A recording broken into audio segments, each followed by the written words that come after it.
Hello, everybody. Welcome back to another episode of Building Better Bodies with Deven and the docs, but you only get one doc today, and it's me. So we decided we'd sit down and just have a chat about how, what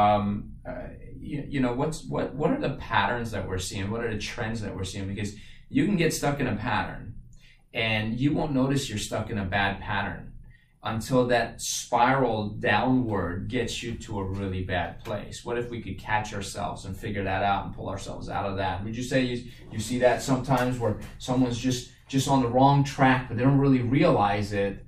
And here's the thing. If let's say there's a cheesecake right here. I like cheesecake. It's not my favorite dish, but I'll eat one. But let's say if I were to eat this cheesecake right now, and within minutes, I would balloon out and just look like I ate 100 of them every day for a year.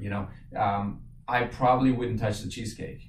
But the problem is, you eat the cheesecake, you might even eat the whole thing, and the next day you still look the same as you did the day before, and I think that's the problem. What do you think about that? Yeah, so I have a unique opportunity to meet a lot of people in my field who are new to the gym. So these are people that are just starting their journey, their own personal individual fitness journey. And so part of my job as a trainer and a fitness professional is to meet with these people, sit down, discuss what motivates them, what brought them in, what made them take that step. And I was kind of looking through my experience so far to analyze any trends of kind of what is the major reasons why people are coming in and deciding to do something about fitness. And the trend that I notice probably more often than anything is that people have reached effectively a breaking point where, again, to your point, some intervention has happened in their life, a job change, a career change, a child, a new relationship, something major that has caused the traditional routine of their life path to deviate. And the problem is that as that so often happens, there's things that are very likely to slide to the back burner, things that no longer become a priority once we're faced with these changes. And more often than not, we're kind of geared to think of our health as something as maybe not so much on the forefront. Again, if we're not sick, if we don't have any sort of chronic illness that always keeps it on our mind, it's easy to always put ourselves second in favor of the big change. So the people that I have a chance to interact with are very often at a point where they're now 3-6 months on the other side of that change. And they realize only then the negative effects that this change and their lack of attention towards their own health has caused on their body.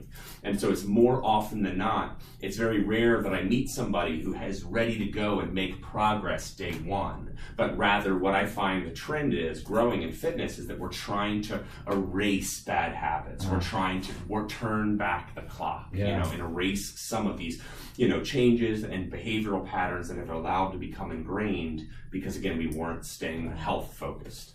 Yeah, isn't that amazing? Like, someone who is naturally thin, they naturally make decisions that keep them thin. And it just seems, and they're the person, you might want to wring their neck, they're the person who says, I can eat whatever I want, I just don't gain weight. Right. But if you followed them around, you'd notice they actually do naturally, subconsciously, just make certain decisions and choices that won't. Because I promise you, if you make them eat like the other person, in the same patterns, same behaviors and habits you're talking about, they would balloon up just like the other person. They naturally just do things differently. Same thing goes with money. Some people who are good at saving money, they naturally make choices about how they spend their money, where they put their money, how they take care of their money. And there's some people who just like by nature tend to be spenders. It's a habit that they've developed, and it's very, very hard to break. Yeah. So that's the difficulty that we find, and maybe a difficulty that a lot of our viewers can empathize with, and that's that where are you? You have to critique yourself, ask yourself the difficult question. If I was to invest in my own health and my own progress, am I starting at square one? Am I able to make progress? Or am I going to have to kind of take a step back, take 2 or 3 steps back before I can progress forward? And that means looking at yourself critically, what you eat, your activity level, what kind of changes can you make to live a healthier lifestyle and build that strong foundation so then you're really ready to reinvest in yourself from a physical perspective. So how about a to-don't list? Because everybody's got a to-do list, right? And that list seems to get longer and longer because like you didn't get it all done today, so you take most of it, throw it onto your list for tomorrow, and then you add a few things to it, and eventually you crumple it up, throw it away because it's just too late. Like nobody can do that in one day. But what if you started out with making it, because you want to clear up time. Like you're going to clear up time in your schedule, especially if you're going to start training and working out regularly. Clear up time. And so there's certain things you're doing that you don't need to be doing. That you could stop. There's certain things you focus on that take mental energy you don't need. I mean, for one, like do you need an hour a day of Candy Crush? That's still a game. I do, but or you know, the junk mail. You know what? Would your life be really bad if you just deleted it? And then how many minutes could you clear up in your life? I mean, I guarantee there's a lot of things. Watching TV, or you don't want to miss your favorite show, but I mean, you can DVR it and forward through the commercials, and or watch it in like smaller segments. You don't need to stay in front of TV for 3 hours straight. Watch part of it, you know, and watch the rest of it another day. I don't know, but there's got to be ways. And what if they started with that? What if they took inventory of all the things you're doing and just said, I could stop these things and my life would be better if I did. Yeah, that's a fantastic point. So one of the big things that I hear when I talk to friends, family, close colleagues, especially in the fitness field, what we hear a lot is, I don't have time. You know, I don't have time. That's the immediate response to, hey, why don't you care a little bit more about yourself? Why don't you do something for yourself physically? Let's start with a little bit of activity level. I don't have time. I'm too busy.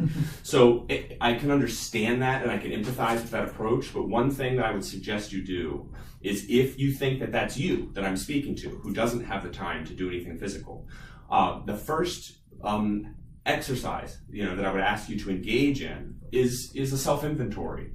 And what I mean by that is, literally capture every moment as best you can of a 24-hour period on paper. Okay, I'm not asking you to make any changes. I'm not asking you to do anything significant. Just write it down. Transcribe for me exactly what 24 hours in your day looks like on paper. And I mean, that means your good habits, that means your bad habits, any way you spend time. And what that's going to do for you is allow you to visualize the way your time is being spent in ways that perhaps you hadn't before. Social media, as you very well claim, is this time sink. Minutes can turn into hours very quickly, and it just becomes habitual parts of our day where we're just looking at our phone and we're scrolling through our feeds without even necessarily realizing it. And that time adds up. The second big don't that I'll put on there to add to this list is, first, take a self-inventory, do that. But don't let yourself make excuses of how much time is appropriate or not appropriate.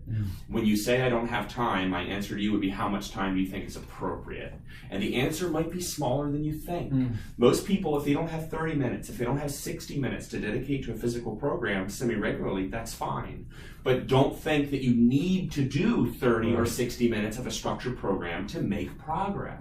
A lot of things, a lot of big, long journeys start with the smallest steps, right? Exactly. So while you're watching television, if you find that television is part of the way you unwind after a long day, there's ways you can do physical activity while you're watching television. There's programs you can do, cardiovascular exercise you can engage in, you know, an abdominal circuit on the floor in the comfort of in the privacy of your own home. There's things that we can do. But the first step is understanding what our day looks like, where our weaknesses are, where we're strong, and how we can fill in those gaps to help our progress. And what are those habits? Exactly. We all have them. Yeah, we have habits that we want to get rid of, and habits are hard to break. I mean, I personally believe it's impossible to get rid of a habit without replacing it with another habit. I think that's the case. That's why so many people have trouble quitting smoking. And I think Mark Twain said, "Quitting smoking's easy. I've done it 1,000,000 times."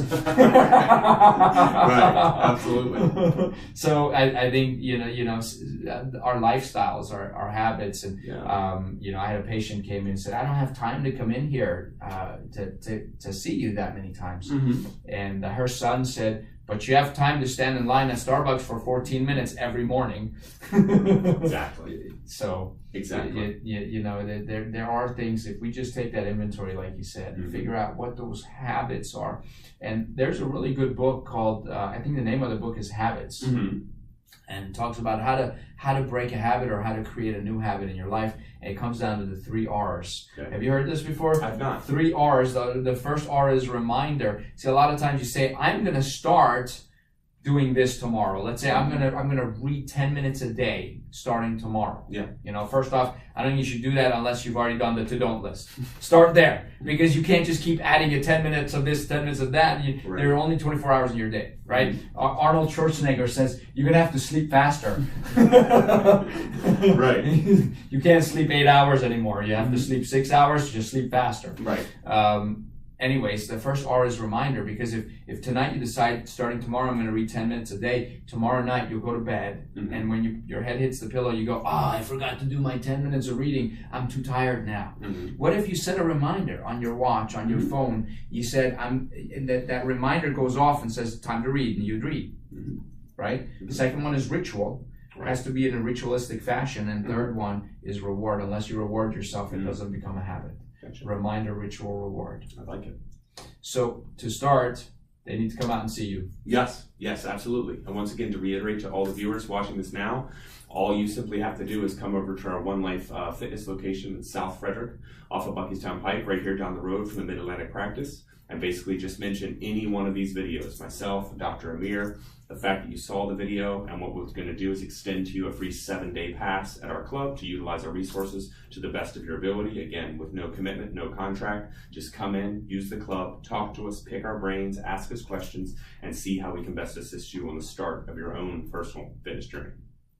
We'll see you there. This is Deven Brady. I'm Dr. Amir Rashidian, and have a great day. Take care.